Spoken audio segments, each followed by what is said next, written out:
The clink of glass and the low hum of quiet power filled Morrison's fine dining on a rainy Thursday night. Beneath the golden chandelier, Grace Morrison wiped the same table for the third time, her apron creased, her spirit heavier than the air thick with perfume and privilege. 8 years as a waitress had taught her to disappear, to smile, nod, and pretend she didn't understand the language of money spoken around her. At table 12 sat Charles Whitman, the city's most ruthless CEO, his silver cufflinks catching the light as he spread a pile of contracts across the mahogany. When Grace reached to clear his empty glass, he didn't look up. "You can't read that," he sneered, a smirk curling his lips. "Stick to your orders, sweetheart." For a moment, Grace said nothing. Then her eyes landed on the bold heading stamped across the top of the page, Morrison's Restaurant Group. Her breath caught. That was her father's company, the one she thought had been sold long ago to cover hospital bills. But the man in front of her wasn't saving it. He was stealing it. Her pulse steadied. The arrogance in his tone no longer stung, it fueled her. He had no idea who he was talking to, or that the woman holding his glass once studied the very laws he was breaking. That night, under the soft glow of chandeliers and whispered deals, the quiet waitress at table 12 was about to turn the game upside down. If you believe the underestimated deserve their moment to rise, subscribe now to Acts of Kindness Stories, and don't miss what happens next. The rain drummed softly against the tall windows of Morrison's fine dining, tracing silver lines down the glass as the city lights shimmered beyond. Grace stood by the service counter, her pulse steady but her thoughts racing. Every sound, the hiss of the espresso machine, the murmur of distant laughter, seemed sharper now, more alive. At table 12, Charles Whitman leaned back in his chair, phone pressed to his ear, his voice low and cutting like a knife. He was still bragging about the acquisition. Still laughing about the people who'd lose everything by morning. Grace's hands tightened around the edge of the counter. For 8 years, she'd served people like him, men who talked about dominance and market control over filet mignon and vintage Scotch. But now she understood the real reason her father's company was slipping away. The signatures, the missing pages, the late-night calls, everything suddenly fit. Her throat tightened, but she drew a long breath, steadying herself. She couldn't let him see fear. "Grace, are you okay?" her coworker Maria whispered. "You look pale." Grace shook her head gently. "Just tired," she said. "I'll take table 12. She picked up the tray, walked toward Whitman, and felt her heartbeat fall into rhythm with her steps. When she reached him, he ended his call with a sigh and motioned to his empty glass. "Another," he said flatly. Grace poured the scotch slowly, letting the amber liquid swirl in the glass. Her voice was calm when she spoke. "You must be celebrating something big tonight." Whitman chuckled. "Something bigger than you could ever understand." Her gaze flicked to the documents. Morrison's Restaurant Group. That sounds familiar. He smirked. Let's just say the old man's not in a position to refuse anymore. By sunrise, this empire will belong to someone who actually knows how to run it. Grace set the glass down, her expression unreadable. "Maybe," she said softly, "you shouldn't underestimate the people who built it in the first place." He looked up, amused. "Cute. Now be a good waitress and stay in your lane." She turned and walked away, but her mind was already moving faster than it had in years. Every legal clause, every procedure she'd studied at Columbia flooded back into focus. He thought she was a shadow. But shadows see everything. That night, she drove home through the rain, the windshield wipers struggling against the downpour. The memory of her father's voice echoed in her mind, his slow, tired words from the hospital. "Protect what's ours, Gracie. Promise me you won't let them take it."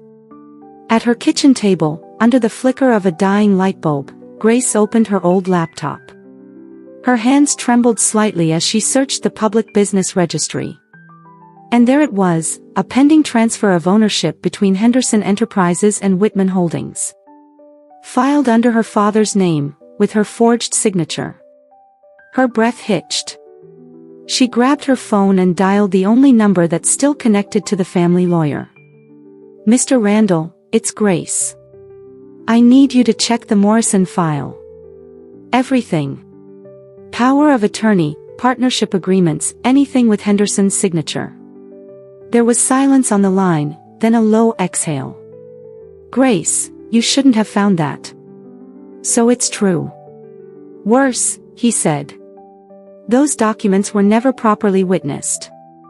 Henderson's been using your father's illness to move assets illegally. If Whitman files them tomorrow, it's over." Grace stared at the screen, the cursor blinking like a countdown. "Then we stop him tonight." By morning, the restaurant buzzed with the nervous rhythm of a Friday rush. Grace arrived early, hair tied back, uniform crisp. She carried herself differently now, calm, deliberate, with a spark that hadn't been there the night before. At 10 minutes to 8, Whitman arrived again, this time with Henderson in tow. They sat at table 12, papers spread like battle plans. Grace approached with her tray, the scent of roasted coffee trailing behind her. "Gentlemen," she said evenly, "your usual drinks." Whitman waved her off. "Make it quick. We're closing a deal." Her smile was polite, her tone almost sweet. "I know," she said. "That's why I thought you might want a witness." Both men froze. Henderson blinked, his face paling. "Grace," he stammered, "you shouldn't," she interrupted gently, placing a copy of the 1987 partnership contract on the table. "You remember this, Mr. Henderson? My father's agreement with you. Section 4.2, right of first refusal.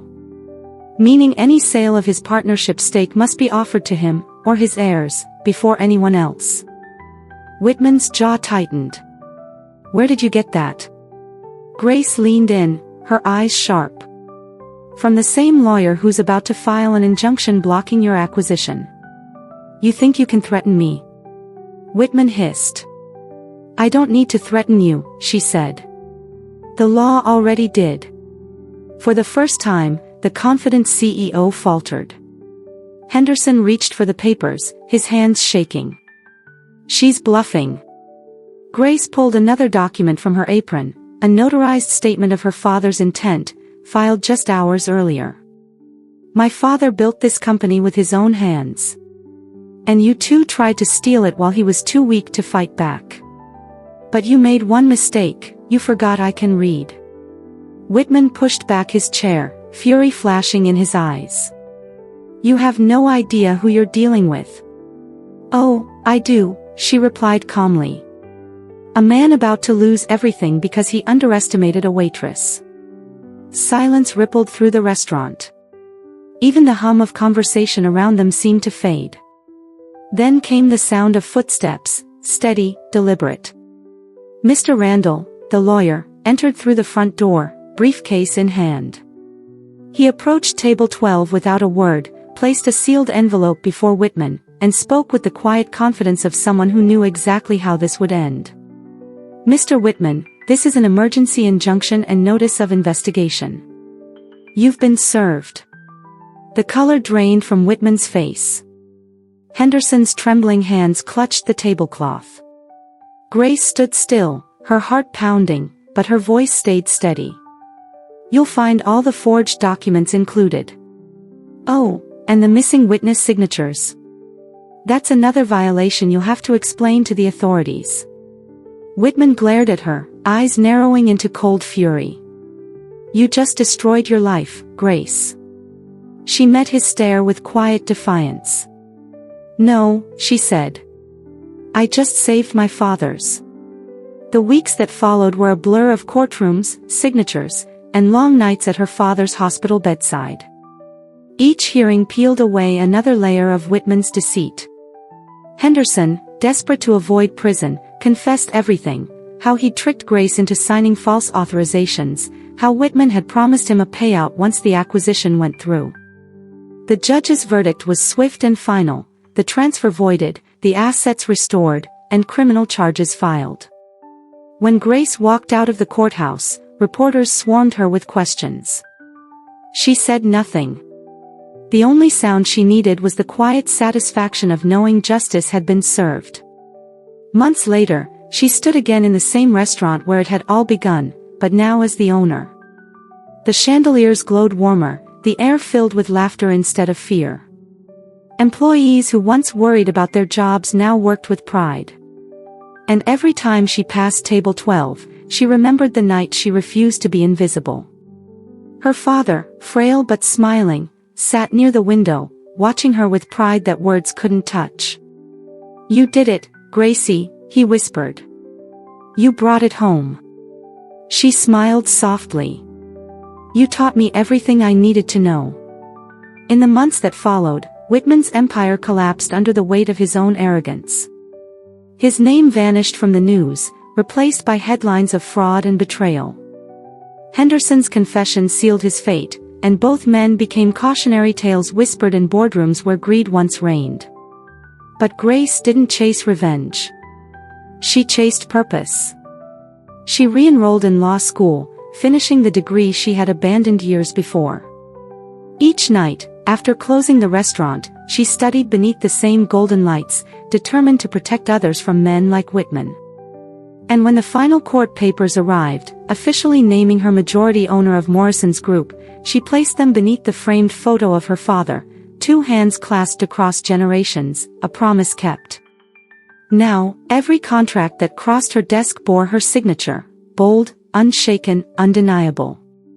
And somewhere in a cold office downtown, Charles Whitman stared at his empty desk, the empire he'd stolen turned to dust, his reflection staring back in silence. Because in the end, the woman he mocked for not being able to read had rewritten his entire story. Months later, the city skyline shimmered beyond the restaurant windows, but everything inside Morrison's felt different. The walls that once echoed with orders and arrogance now carried laughter, soft music, and the quiet rhythm of peace. Grace stood near the counter, not as a waitress this time, but as the woman who had rebuilt what was nearly stolen. Her father's portrait hung above the register, a silent witness to everything she'd fought for. She no longer moved like someone trying to stay invisible. Every decision, every breath she took, carried purpose. The people who once overlooked her now came to her for guidance, not because of her title, but because of her integrity. Power, she'd learned, wasn't about control, it was about protection, about standing firm when the world expects you to bow. One evening, as the last customers left, Grace placed a fresh flower in the vase on table 12. It wasn't for Whitman or Henderson, but for the girl she used to be, the one who stayed quiet too long before realizing silence can be its own rebellion. She smiled, turned off the lights, and whispered to the empty room, "Dad, we're finally home." Because sometimes, the truth doesn't roar, it stands still, waits, and then rises when it matters most. If this story touched your heart, like, share, and subscribe to Acts of Kindness Stories, where real courage lives in ordinary people who choose to do what's right, even when no one's watching.